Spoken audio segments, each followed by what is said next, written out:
Cuando Ferguson tenía 6 años, su madre le contó la historia de cómo había estado a punto de perderlo. Entretanto, a 100 kilómetros al noroeste, en una casa blanca... Ni siquiera esperé a que se recuperara. Estaba vivo y eso era suficiente. Aparte de eso, no tenía mucho a qué agarrarme.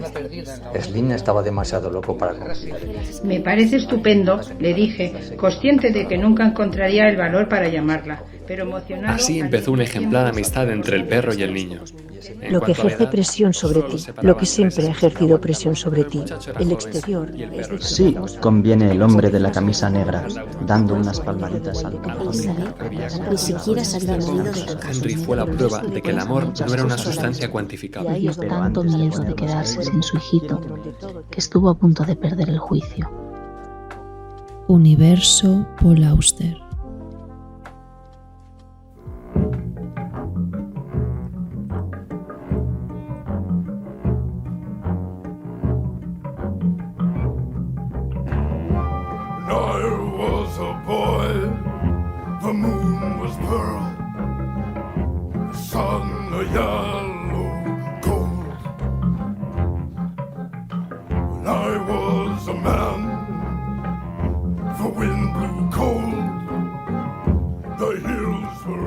Bienvenido, bienvenida a un nuevo episodio de Universo Paul Auster. Vamos a hablar de sus guiones de cine que llevó a cabo en la década de los 90, entre los años 90 y algo, compaginándolo con su labor literaria en la novela hasta el 98. Y esos guiones que se convirtieron en películas son Smoke, Blue in the Face y Lulu on the Bridge. Esta última además dirigida por él mismo en total autoría, ya que las anteriores, tanto Smoke como Blue in the Face, aunque había sido codirector con Wei Wan, principal responsable de que Paul Auster se dedicara al cine en estos años, no fue acreditado salvo en Blue in the Face como codirector de la cinta. Es decir, Smoke, la primera película que se llevó a cabo con su participación, estaba acreditada principalmente a Wei Wan como director. Es un episodio especial porque no vamos a hablar de las novelas, del enfoque narrativo de Paul Auster, porque en esos años, desde el 95 que se estrenó Smoke hasta el 98 que estrenó Lulu on the Bridge, no se dedicó a hacer novelas, pero sí que hizo literatura porque se dedicó a hacer guiones de cine que, convertidos luego en películas, aún así podemos disfrutarlos hoy como una lectura teatral o como el que lee obras de teatro, con toda su prosa característica y con unos diálogos muy valiosos. La edición con la que vamos a manejar es una edición que ya salió en su día por la editorial Anagrama, que compaginaba sus dos primeros guiones, Smoke y Blue in the Face, con la traducción de Maribel de Juan, y posteriormente se editó una edición que incluía también Lulu on the Bridge. Esta edición, que la podéis encontrar en la editorial Seix Barrals en castellano, es la edición con la que yo he trabajado y realmente se disfruta mucho poder leerlos, aparte de poder ver las películas que están disponibles en varios sitios. Pero leer los guiones de Paul Auster tiene un matiz interesante porque puedes leer, aparte de los poderosos diálogos que hay, las acotaciones que tiene para explicar cada una de las escenas, que son lo suficientemente interesantes y a la vez con un valor literario muy bueno. Normalmente en los guiones de cine siempre suele haber pequeñas explicaciones más allá de dónde está situada la escena, de lo que ocurre en ella. Pero en estos guiones, sobre todo en Smoke, la participación de Paul Auster como narrador, en este caso un narrador guionista, que no es lo mismo que un narrador convencional de una obra literaria de novela o de relato, hace que su lectura sea muy amena y muy interesante. Como digo, es un episodio un poquito diferente a lo normal. Vamos a hablar de 3 obras encadenadas un poco entre sí, porque fueron estrenadas como película y publicadas como guión, con una diferencia apenas de 2 años entre ellas, entre las 3, y que además ponen una especie de paréntesis en la vida literaria de Paul Auster, ya que desde su anterior novela Mr. Vértigo hasta la siguiente Tombuctú, lo único que haría en estos años sería guiones de cine. Incluso cuando intentaría hacer una novela, como fue en el caso de Lulu on the Bridge, al final le acabó saliendo un guión de lo inmerso que estaba en el cine. El propio Paul Auster reconoce que el cine es una extensión de su trabajo como escritor y una faceta con la que disfruta muchísimo, pero que antes de empezar a trabajar en su primera obra cinematográfica, Smoke,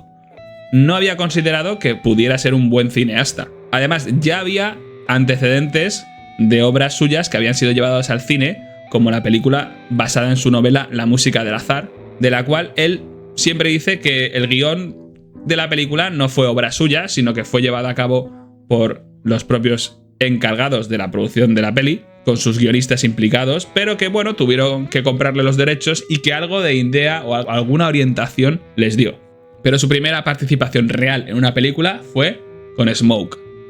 ¿Y cómo surge toda esta situación?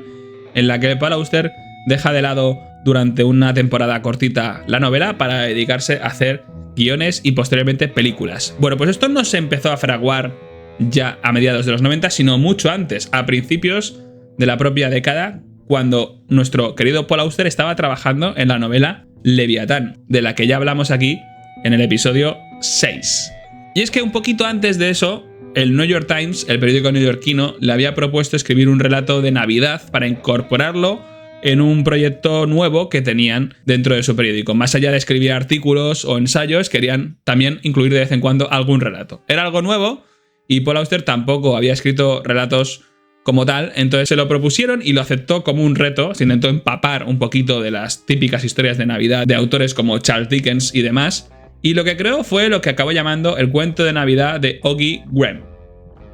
En este cuento aparecía un personaje que luego iba a figurar en Smoke de una forma muy importante, que era el personaje de Oggy Graham. El cuento además es un ejemplo muy claro de todos los temas austerianos, y lo que pretendía Paul Auster con él era dar un poco de voz a esos personajes neoyorquinos que más o menos conocemos porque son estereotípicos, pues el estanquero de un estanco, un trabajador de otro sitio, una trabajadora, personajes un poco de a pie que podían tener una historia detrás lo suficientemente interesante como para que fascinara a cualquiera que la leyera. Y lo que pasó fue que esa historia en el periódico fascinó a un cineasta emergente que era Wayne Wan.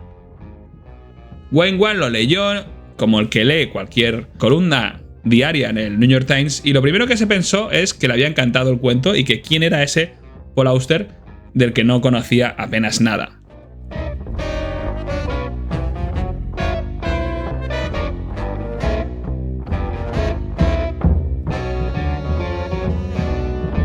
A todo esto, Mike Levitas fue el editor del New York Times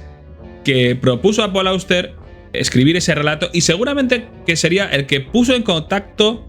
a Wayne Wan con Paul Auster, porque a Wayne Wan le fascinó tanto el relato de Paul Auster que descubrió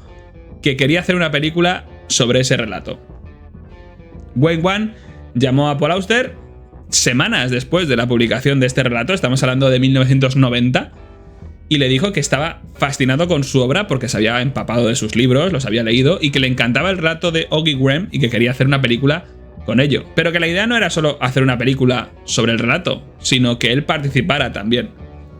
El problema es que Paul Auster no estaba para nada interesado en hacer cine en ese momento. Estaba en medio de la escritura de su obra Leviatán, pero sí que le dio la bendición para adaptar por su cuenta el cuento de Navidad de Oggy Graham.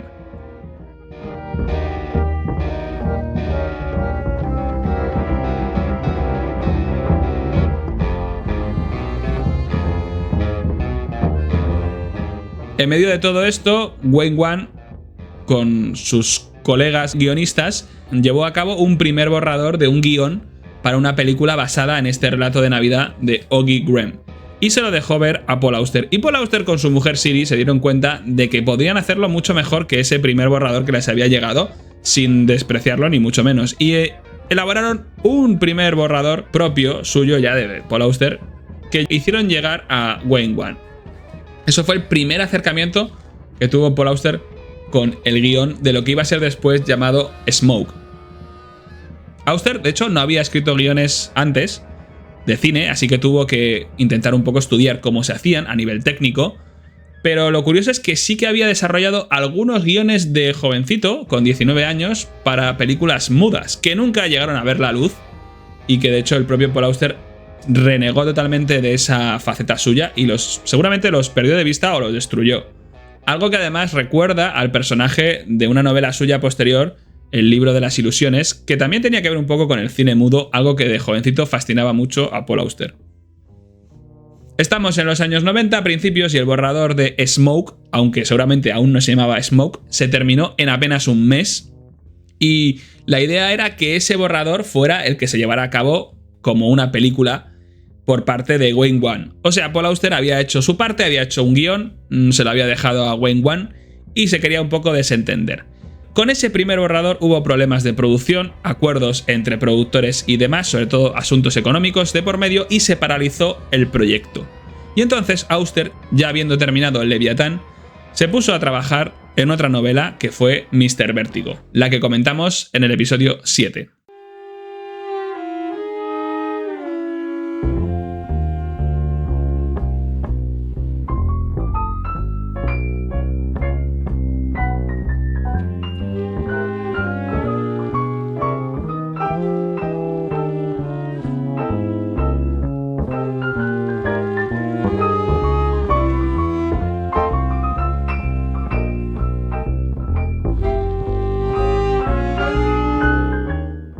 Y aquí es cuando entra en juego un cineasta de la talla de Robert Altman, director de cine, que leyó ese primer borrador de Paul Auster, porque Paul Auster tenía grandes amistades, como ahora descubriremos, y entre ellas estaba Robert Altman,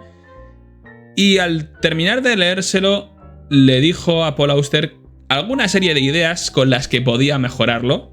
para que tuviera más sentido, y Paul Auster ya le picó la curiosidad de cómo hacer mejor el guión, lo elaboró de nuevo y lo terminó. Y entonces fue cuando ya Paul Auster no pudo no participar de una forma u otra en lo que ya era la producción de la película Smoke, que en un principio iba a dirigir Wayne Wan, pero que a nivel práctico tanto Paul Auster como Wayne Wan dirigieron los dos la película. Es cierto que Paul Auster se quedó un poquito más en la parte de los ensayos con los actores, en estar un poco pendiente posteriormente en la sala de montaje de cómo dejar la película cerrada. Y todo el tema de trabajo actoral y de grabación de la película lo llevó a cabo más Wayne Wan. Pero en esta primera peli, Smoke, aunque no aparece acreditado, sí que siempre se ha considerado una película codirigida por el propio Paul Auster.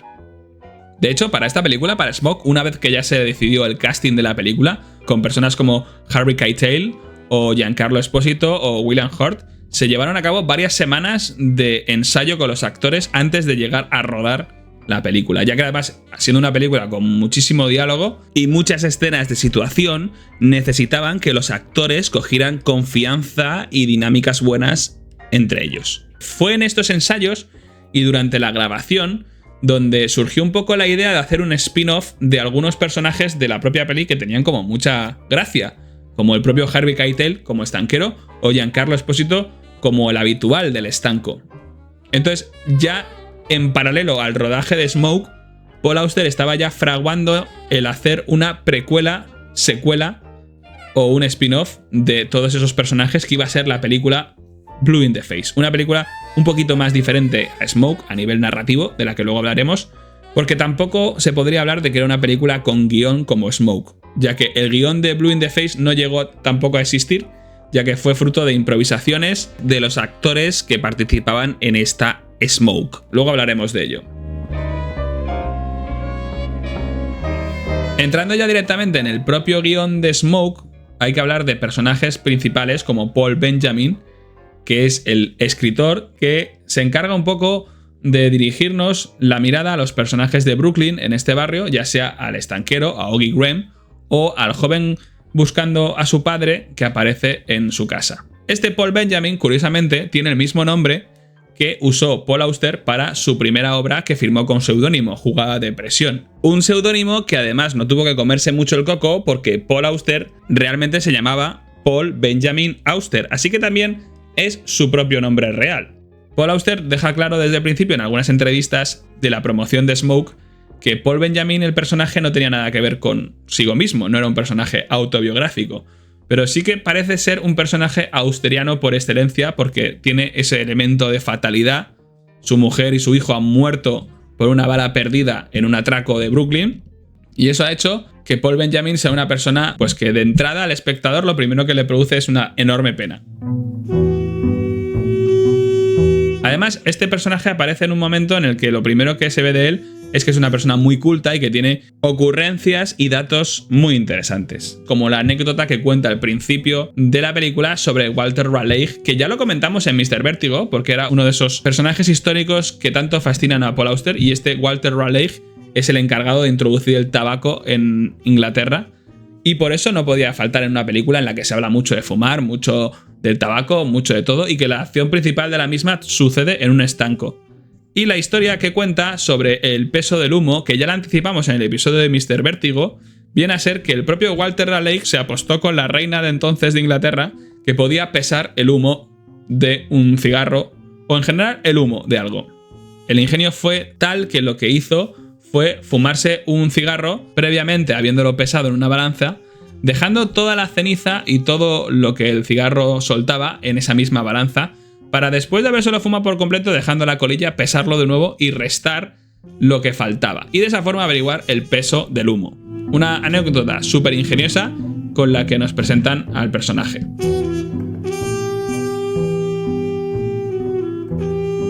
Otro personaje importante de este Smoke es Rashid Cole, que es el joven prodigio que busca un poco a su padre por un lado sin buscarlo porque su padre le abandonó cuando era niño, y que también es otro elemento austeriano por excelencia, la búsqueda de ese padre ausente y por lo general un padre no muy buen padre. Algo que además ya se reflejó en otro personaje de Paul Auster de forma inconsciente en el libro El Palacio de la Luna. Y otro tema austeriano que se da mucho en Smoke es la casualidad versus el destino. Y es que en este caso el propio Rashid Cole salva la vida de Paul Benjamin y así es como se conocen, y al mismo tiempo el personaje de Oggy Graham, el estanquero, se lamenta por sentirse culpable al no poder haber salvado a la mujer de Paul Benjamin que murió en ese atraco de Brooklyn y que momentos antes había entrado a comprarle unos puritos a su marido, a Paul Benjamin, y si Oggy Graham, estanquero, hubiera tardado un poquito más en darle el cambio o le hubiera dado conversación, igual hubiera evitado que después de eso llegara al banco donde una bala perdida acabaría con su vida y con la de su hijo nonato. Todo esto es un poco esos temas de cómo la casualidad cambia totalmente la vida de los personajes de Paul Auster. Y como habéis podido comprobar, estamos ya un poco metidos de lleno en la parte con spoilers. El personaje de Oggy Graham es muy interesante porque aparte de ser un estanquero no al uso, ya que lee Crimen y Castigo de Dostoyevsky y es un verdadero impresionista. ¿Por qué? Porque tiene un proyecto personal de hacer una fotografía de la esquina donde trabaja todos los días a la misma hora. Y por eso tiene una colección de fotos de todos los años que lleva haciendo ese proyecto y que recuerda un poco a lo que hacían algunos impresionistas de pintar la misma fachada de una catedral pero en diferentes momentos del día. Hay algunos elementos en Smoke que te dan que pensar de ese universo austeriano del que hemos hablado, aunque de una forma un poco más sutil, como cuando Oggy y Ruby, que es la ex de Oggy Graham, acuden a buscar a Felicity, que es la supuesta hija de ambos, y cuando le preguntan a ella, que ha venido su padre a conocerla, en este caso Oggy Graham, la joven Felicity le dice que no tiene padre y que nació la semana pasada cuando un perro le folló el culo. La misma frase, con algunos cambios de palabras, que le plantó al personaje de la novela Jugada de Presión. De hecho, es la misma frase que aparece en la primera línea de la primera novela de Paul Auster. Smoke está llena además de muchas anécdotas de relleno, porque realmente la película no tiene mucha acción, pero tiene muchos momentos en que los personajes cuentan anécdotas muy curiosas, como una novela más de Paul Auster donde cuentan historias que dices, anda, qué historia más curiosa. Y en este caso, una de mis favoritas es la que le cuenta Paul Benjamin a Rashid sobre el escalador que desaparece congelado, y años después su hijo escala la misma montaña y se lo encuentra congelado, pero como no ha envejecido, es mucho más joven de lo que es él en ese momento, y el padre se ha vuelto más joven que su propio hijo.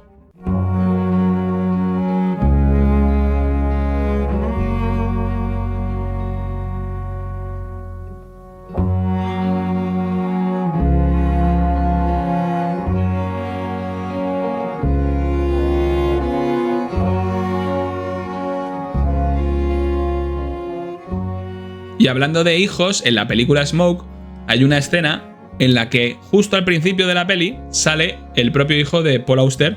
Daniel Auster, haciendo de ladrón de libros en la tienda de Smoke. Un poquito irónico que el personaje que eligieran para el hijo de Paul Auster fuera un delincuente, ya que, como no queremos anticipar, pero ya hemos anticipado, la vida de Daniel Auster acabaría fatalmente algunos años después de una manera que rozaría si no llegaría a tocarla del todo, la delincuencia.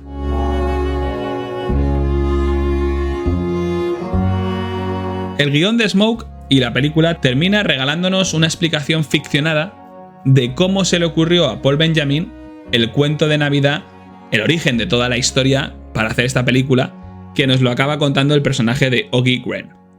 Y curiosamente, en esta historia, la historia del cuento de Navidad de Oggy Gruen, el ladrón de la misma, que entra en la tienda de Oggy Gruen a robar y que desencadena toda esta historia de Navidad, es el que años después será uno de los personajes que meta en problemas al propio Paul Benjamin, en el guión de Smoke. Pero como descubre el propio Paul Benjamin antes de que acabe la película, es muy probable que Oggy Gruen se haya inventado toda la historia del cuento de Navidad. El cuento de Navidad, además, es la obra corta más austeriana jamás escrita y además una de sus producciones más conocidas, porque se publica constantemente en algunas ediciones cortas porque es un cuento con un mensaje bonito y que se lee fácil y que tiene esa esencia de cuento pero también de relato moderno. El guión finaliza con una frase interesante en referencia a que ese cuento de Navidad puede haber sido inventado por el propio Oggy Gruen, que dice: mientras haya una persona que se la crea, no hay ninguna historia que no sea verdad. Como hemos dicho, la película Smoke se grabó, fue un éxito de crítica y eso provocó, aunque ya durante el rodaje, como hemos anticipado, ya estaban en ello, que se rodara una especie de película con personajes que había quedado su participación un poquito corta en Smoke y que daban mucho juego. Y para ello no hubo guión como tal, y estamos hablando de Blue in the Face, que salió ese mismo año como película, con un formato muy diferente, no tenía una historia como tal, no había una trama, sino más bien era una acumulación de secuencias con esos personajes que habían tenido su cierta carisma. El principal de ellos, y que más iba a ocupar espacio en esta obra, era Oggy Gruen, interpretado por Harvey Keitel, y que como tal no podemos hablar de un guión de cine porque no hubo guión de cine. Es decir, Paul Auster le hizo gracia lo de rodar una película con esos personajes y elaboró algunas notas o unas indicaciones para los actores de escenas o posibles situaciones que quería rodar con ellos. Y luego ya el resto fue fruto de la improvisación de los actores. Con lo cual, si os hacéis con el guión de Blue in the Face, lo que vais a encontrar es una primera parte en la que hay muchísimas notas de Paul Auster de todas las escenas y de aspectos del rodaje y de por qué se rodó, por qué no se rodó, qué pasó ahí, qué no pasó ahí.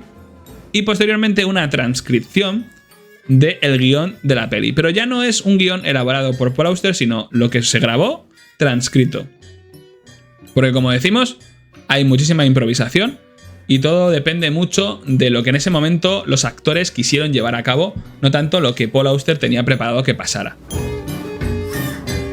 Blue in the Face además se rodó en dos momentos diferentes, en unos días de julio, concretamente 3 días de julio, para rodar con esos actores que además tenían sus compromisos y era complicado coincidir con ellos. Y luego otros 3 días más en octubre porque a la productora, a Miramax Film, le pareció interesante y les dio dinero para poder rodar un poquito más de tiempo con esos actores. Sucedieron cosas curiosas como el hecho de que, por ejemplo, Harvey Keitel no podía coincidir un lunes con el mismo actor con el que tenía una escena. Entonces rodaron su parte un miércoles y la parte del otro actor un lunes y luego lo juntaron. Un poquito precario todo el tema del rodaje y, como digo, el guión como tal no existe, sino que hay muchísimas notas, pero esas notas para los actores son bastante extensas y marcan bastante las pautas de lo que sucede en la escena, con algún que otro diálogo además del propio Paul Auster. Esto parece ser que fue un poquito más, una obra más propia o más dirigida por el propio Paul Auster, aunque Wayne Wan también participó en el rodaje de Blue in the Face. Al parecer estuvo enfermo, pilló un virus y estuvo varios días sin poder acudir al rodaje, entonces Paul Auster tuvo que encargarse desde el principio de toda la parte de dirigir los actores y de llevar a cabo la dirección en general. Muchas de las escenas y situaciones que se plantean en Blue in the Face, que básicamente es una película acumuladora de escenas curiosas, son anécdotas que son casos reales que le han sucedido a Paul Auster en Brooklyn, porque además la película es un homenaje o una especie de poema de amor a este barrio neoyorquino, presentando datos del barrio, buenos y malos, personajes curiosos, personajes que existen, incluso el propio Lou Reed que aparece hablando como si fuera él mismo de Brooklyn, de Nueva York, y de lo que le gusta y lo que no le gusta. Una cosa curiosa con respecto a Paul Auster en esta película es que en los primeros momentos que tuvo que rodar, él no era capaz de decir la palabra corten. y muchas veces había problemas provocados por él porque no era capaz de decir la palabra corten.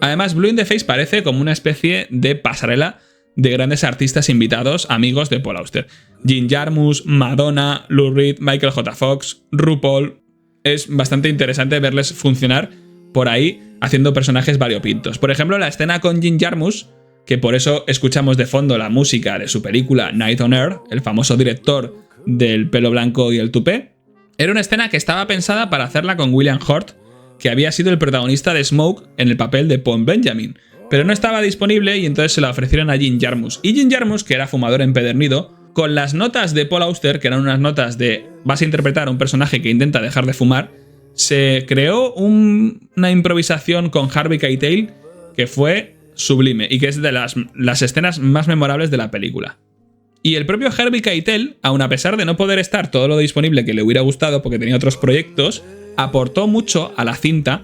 y entre sus ideas, por ejemplo, fue la de sugerir la escena en la que aparece un fantasma de un jugador de béisbol, en este caso Jackie Robinson, para aparecer y evitar que el dueño del estanco venda el estanco porque es como un emblema para el barrio que no tiene que desaparecer. Esa escena onírica y fantasmagórica se le ocurrió a Harvey Keitel en un sueño. Y Paul Auster decidió que el personaje de béisbol que quería que saliera en esta escena tenía que ser Jackie Robinson porque fue un jugador de béisbol de los Dodgers de Brooklyn con el que él escribió un artículo o un discurso para un concurso de su colegio cuando apenas tenía 13 años y era un discurso sobre la persona que para él era la que más admiraba. Y con ese discurso ganó su primer premio y fue el principal motivo que le impulsó a llegar a ser escritor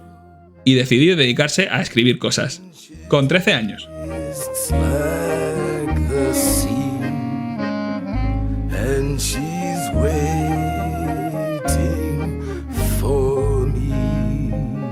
Por lo tanto, este Blue in the Face tiene muchísimas cosas, ya no solo vitales de Paul Auster, sino del propio barrio en el que vive y en el que ha vivido, Brooklyn, de su gente, de su historia. Hablan mucho de cómo en un momento dado de la vida el propio equipo de béisbol de Brooklyn se mudó a Los Ángeles y eso fue un trauma a nivel total.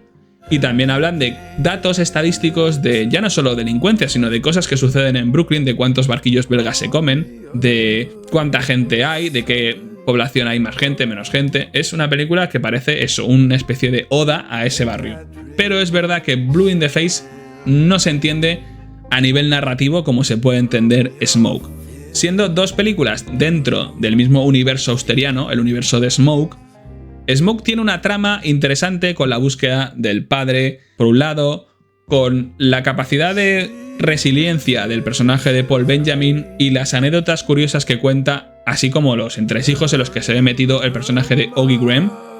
y funciona como una unidad de historia. En cambio, Blue in the Face no funciona como tal porque parece más bien una secuenciación de escenas cotidianas, interesantes, anecdóticas, pero sin ninguna trama que lo sustente. En esta época, en el año 95, fue cuando surgió también una película parecida que, a diferencia de Blue in the Face, pero que tenía el mismo formato, sí que funcionó muy bien y a nivel narrativo ganaba mogollón. Y que quizá contribuyó un poco a este tipo de cine de situación o cotidiano. Y estoy hablando de la película del año 94, Clerks, de Kevin Smith, que básicamente sucedía toda ella en una tienda de alimentación. Y que se acumulaban muchas escenas con los clientes, entre los que vendían, y de forma sublime, era interesante, con unos buenos guiones y que entretenía hasta el final. Pero también tenía una trama lo suficientemente consistente, aunque fuera esa propia acumulación de personajes estrambóticos y curiosos, que la sostenía. Blue in the Face, en cambio, no pretendo decir que cogió mucha influencia de esta peli, pero que sucedió con una diferencia de un año, o sea que algo tuvo que, aunque sea por osmosis, permeabilizarse entre ambas pelis. No funciona de la misma manera porque las secuencias y las escenas, y eso es algo que se percibe ya en el propio guión, no tienen ese hilo de interés que puede generar la historia de Clerks. Por eso Blue in the Face es una película que yo no la considero película como tal, podría ser un epílogo del universo de Smoke, una vez que tú ves Smoke como película, puedes pretender luego completar un poquito más ese universo porque te gustan esos personajes, te aportan, te entretienen con Blue in the Face. Pero como tal, si la ves aparte, independientemente, no la vas a entender ni vas a valorarla igual.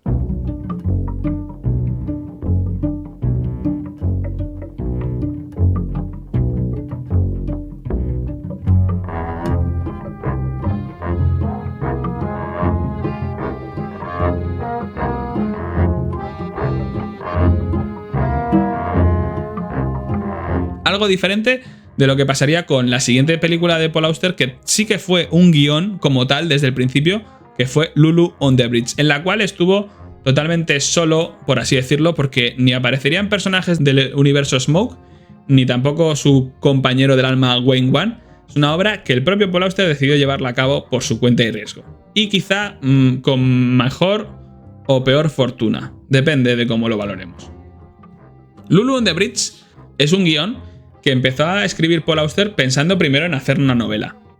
Pero como llevaba tanto tiempo, desde 94-95 hasta el año 97, trabajando con Wayne Wan en Smoke y Blue in the Face, se veía incapaz de escribir esa novela sin ver secuencias y sin estructurarla de una forma como si fuera otro guión más. Y cuando se quiso dar cuenta, ya estaba trabajando en un guión para una película que no pensaba en un principio dirigir, ni mucho menos. La idea desde el principio era que la dirigiera el director alemán Wim Wenders, director además de una de mis películas favoritas de siempre, Paris, Texas, y de la última Perfect Days, una de las películas que más me ha interesado ver y que luego, bueno, no ha sido para tanto, pero una película muy buena reciente, Perfect Days. Wim Wenders era amigo de Paul Auster y bueno, digamos que la idea era que ese guión, Lulu on the Bridge, que como ahora veremos tiene mucho más que ver con un guión de una película de David Lynch que con una película tipo Brooklyn como Smoke y Blue in the Face. Pero Wim Wenders se dio cuenta de que el guión de Lulu on the Bridge trataba un poco sobre cómo hacer cine, o el cine estaba metido un poco en esa propia peli. Las últimas películas de Wim Wenders habían sido relacionadas con esa trama, con la trama del cine dentro del cine, y se dio cuenta de que no quería repetirse tanto y le dijo a Paul Auster que lo sentía mucho, pero que no se iba a encargar de dirigir esa película, que por qué no lo hacía él. Y lo gracioso es que Paul Auster, antes de que le llegara esa decisión última, ya estaba pensando que bueno, que a lo mejor es que lo hiciera él. Al final, Paul Auster decidió que sí, que lo mejor era aplicarse el cuento como director total de su guión. Bueno, ¿y qué es esto de Lulu on the Bridge? Bueno, Lulu, aparte de ser el peor disco de Metallica y de Lou Reed a la vez, está inspirado en una obra de Frank Wedekind que yo no conozco y que creo que no es fundamental que conozca el espectador o el lector para entender esto de Lulu, pero reseñamos aquí que es una obra teatral del teatro alemán que Paul Auster revisó y revisionó e intentó un poco dar ese perfil del personaje de Lulu, que participa en dos obras del autor, Heart Spirit y La Caja de Pandora, para poder recrearla en este Lulu on the Bridge. Quizá porque el personaje tiene algo que ver con el que luego aparece en la película, haciendo de Celia, pero sobre todo porque en la película se comenta que van a hacer una nueva versión de esas obras de Frank Wedekind y necesitan a una actriz para que haga de Lulu. Y esa va a ser Celia, que es el personaje que se enamora de Easy, que viene a ser interpretado otra vez por Harvey Keitel. Es una película o un guión que tiene mucha parte surrealista y que al final trabaja con temas que ya hemos visto en otras obras y sobre todo a mí me recuerda muchísimo al cine de David Lynch, porque parte de la premisa de un personaje, en este caso Easy, que es un saxofonista de una banda de jazz, bastante arisco, bastante egoísta, bastante mala gente en general, y que recibe un disparo, alerta spoilers, y en los momentos antes de morir, porque al final descubres que acaba muriendo de ese disparo, se imagina cómo hubiera sido su vida si hubiera sido diferente, y una vida en la que es perfecta, en la que es mejor persona, en la que se enamora, tiene una historia de amor con Celia, y todo eso se lo imagina en los momentos previos a morir. Pero el espectador no descubre eso hasta el final y lo que va viendo es que él se consigue salvar de ese disparo, conoce a Celia, se enamora, vive una vida más o menos interesante hasta el final, que volvemos a esa escena inicial del disparo del que descubrimos que no se ha salvado ni mucho menos, sino que va a morir, y eso ha sido los últimos momentos de su vida. Una idea que ya trabajó David Lynch en la película Carretera Perdida, que al final es eso. Bill Pullman hace de un personaje que se imagina cómo sería su vida si hubiera hecho otras cosas y hubiera sido una persona diferente a la que fue. Y digo que es curioso y que me recuerda mucho a David Lynch, y no lo digo aparte de porque el argumento obviamente es parecido, sino porque además Carretera Perdida es una película que salió en el año 1997. Lulu on the Bridge se escribió en febrero del 97. No estoy muy seguro de si hubo o no digamos plagio, pero sí como influencias obvias, pero lo que está claro es que Carretera Perdida trabaja el mismo tema que trabaja Lulu on the Bridge, con mejor acierto bajo mi juicio, pero ahí está. Hablando un poco de Harvey Keitel, que aquí vuelve a repetir como actor principal, a Paul Auster le había gustado tanto su trabajo con el personaje de Oggy Graham que cuando empezó a escribir el guión de Lulu on the Bridge solamente pensaba en Harvey Keitel para hacer del personaje principal. Es el único personaje que escribió pensando ya en el propio actor. Y Harvey Keitel, aparte de ser el señor lobo de Pulp Fiction y de más memorables papeles, tiene una anécdota muy curiosa que conocí hace poco que me parece súper divertida y que voy a contar. Y es que Harvey Keitel, que esto no lo sabe mucha gente, estuvo trabajando con Stanley Kubrick en su última película, en Eyes Wide Shut, y iba a hacer el papel que hizo al final Sidney Pollack. Un papel muy corto, realmente era el papel de un empresario, amigo de Tom Cruise, que se metía en un lío de faldas y tal. El caso es que empezaron a rodar la escena con Harvey Keitel y era una escena muy sencilla, la primera escena que rodaba con Stanley Kubrick, y esa escena era simplemente pasar por una puerta, darse la mano con Tom Cruise y Nicole Kidman, saludarse y ya está. O sea, una entrada en un sitio, en un hall, se dan la mano, corten. Esa escena la rodaron 68 veces, porque ya sabemos cómo era Stanley Kubrick con el perfeccionismo y con llevar al tope a los actores para que al final hicieran lo que ellos querían. Harvey Keitel, después de esas 68 veces, le dijo a Stanley Kubrick, al director más visionario de la historia del cine, que ahí se quedaba, que no iba a rodar más con él, que le pareció una falta de respeto y que les estaba vacilando a todos y que no le estaba tratando bien. Harvey Keitel le dijo a Stanley Kubrick, ahí te quedas. Y esta película, Lulu on the Bridge, que surgió con un guión propio, también tuvo problemas en cuanto al casting,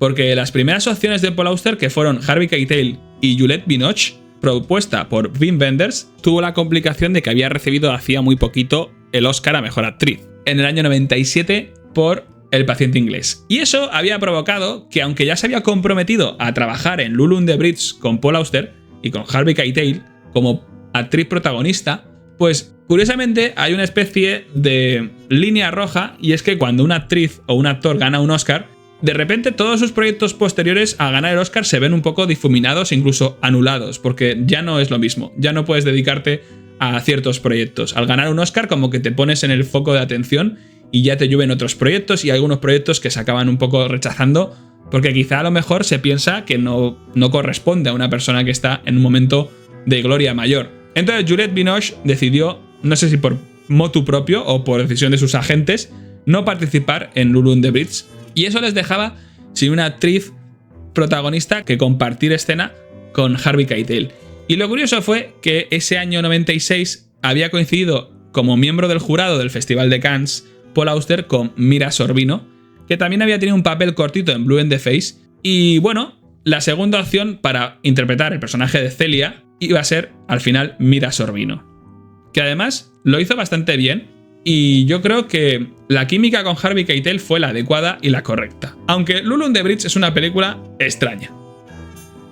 Otro personaje que tuvo un problema de casting fue el papel que iba a interpretar Salman Rushdie, el escritor de Los versos satánicos, que era amigo personal de Paul Auster y que además, según Paul Auster, era un gran actor. Algo que pudimos comprobar en la película El diario de Bridget Jones, porque aparece en un cameo haciendo de sí mismo durante unos segundos. Quizá no lo suficiente como para que supiéramos si es un buen actor o no, pero le vimos en esa película. Bueno, pues Salman Rushdie, aparte de estar constantemente amenazado de muerte desde que publicó Los versos satánicos,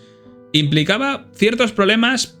para unirse al rodaje de Lulu on the Bridge. Y los problemas eran con respecto a la seguridad que tenían que garantizar para que a él no le ocurriera nada. Y también porque los productores de la película no querían verse en problemas tipo cualquier día aparece un terrorista y nos hace un atentado. Lo de Salman Rushdie es que es impresionante la historia, porque a raíz de su libro Los versos satánicos, el Ayatollah Khomeini fue el que pidió una fatwa para matarle. Básicamente una orden religiosa legal emitida por un ayatolá diciendo que cualquier musulmán tenía la obligación de matar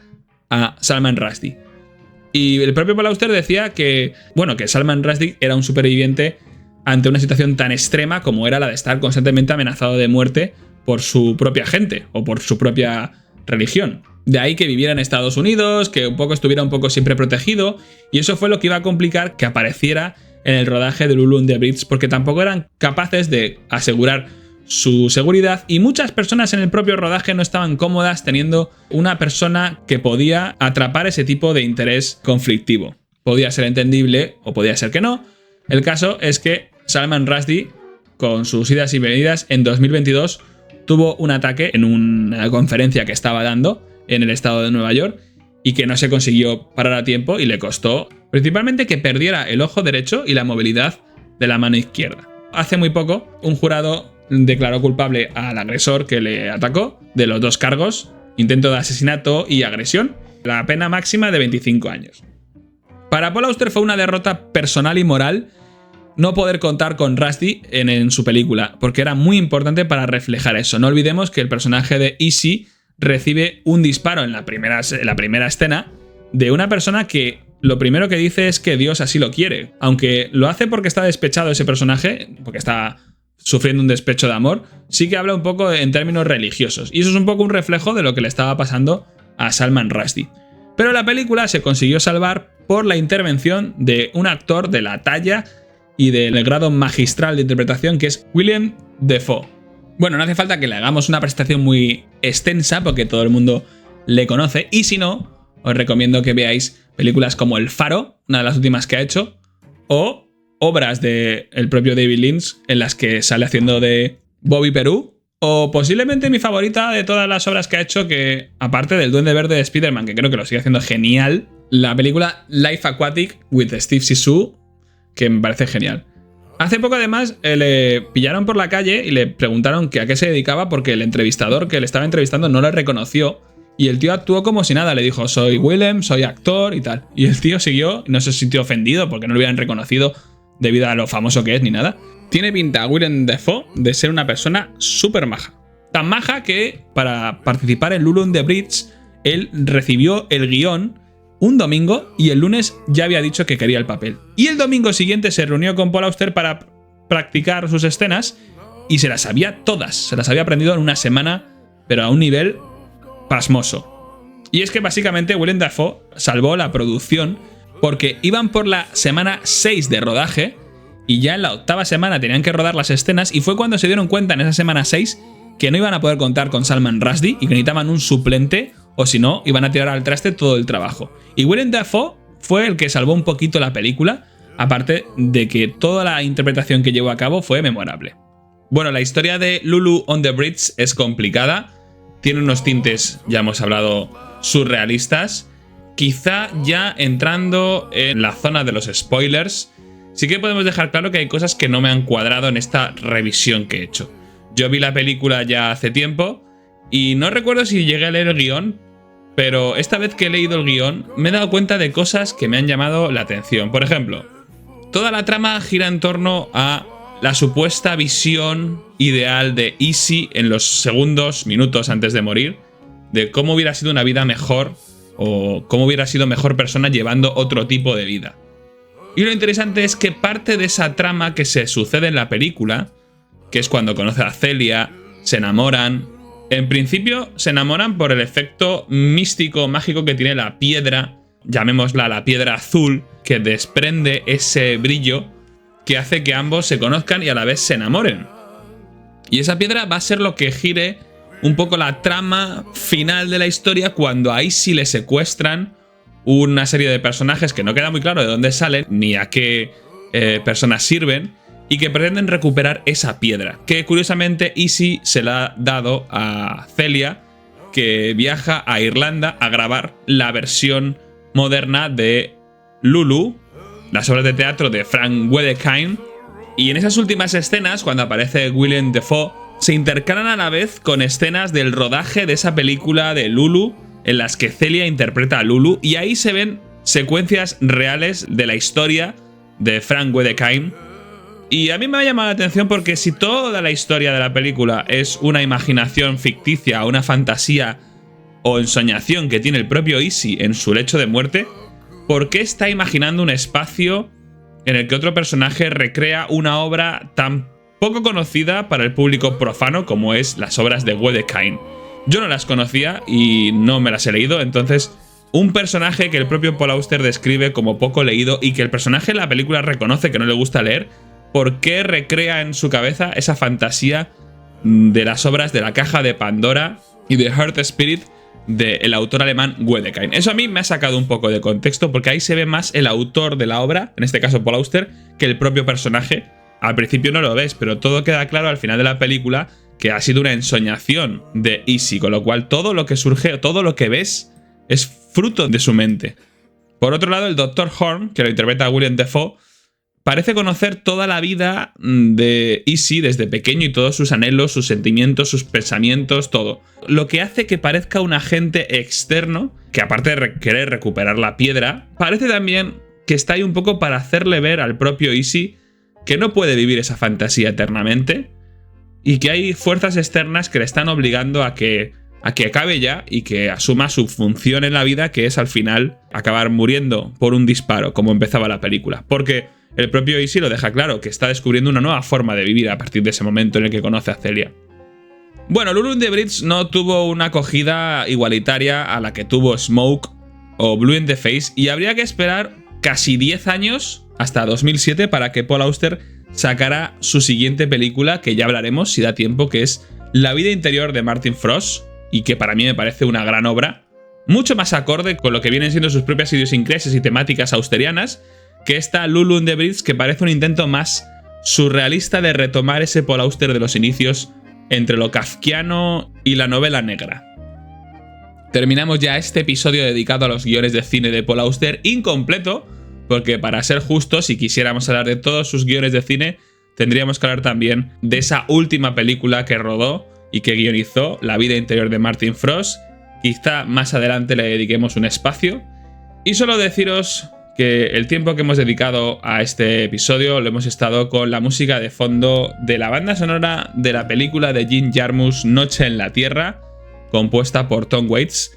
Y la elección ha sido principalmente porque tiene mucho que ver con la estética neoyorquina, ya que esa película, uno de los capítulos, transcurre en Nueva York. Os recomiendo que veáis esa peli, Noche en la Tierra. Muestra diversas historias en ciudades de la Tierra durante la noche, todas con el eje común de ser historias de taxistas. Y que aparte de que Tom Waits elabora una música bastante en clave de jazz y de improvisación como la que solemos usar aquí para ambientar nuestro podcast, Jim Jarmusch, el director de la película, aparece en Blue in the Face, como ya hemos dicho. Y me parecía la mejor forma de ambientar este episodio. Espero que lo hayáis disfrutado tanto como yo, y nos veremos dentro de bien poco para ya retomar la novela y volver a hablar de la siguiente obra cronológica de Paul Auster en el mundo de la novela, que es Tombuctú.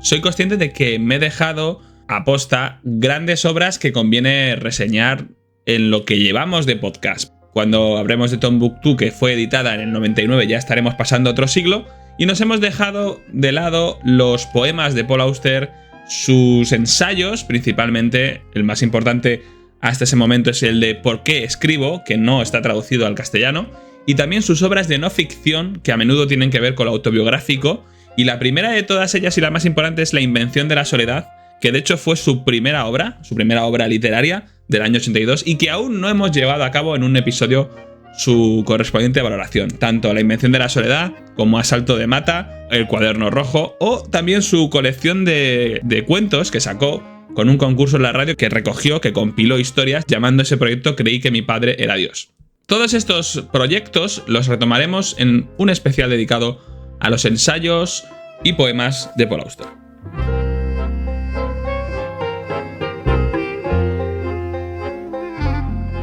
Nos veremos dentro de muy pronto en un nuevo episodio de Universo Paul Auster. Hasta entonces y mientras tanto, sed felices.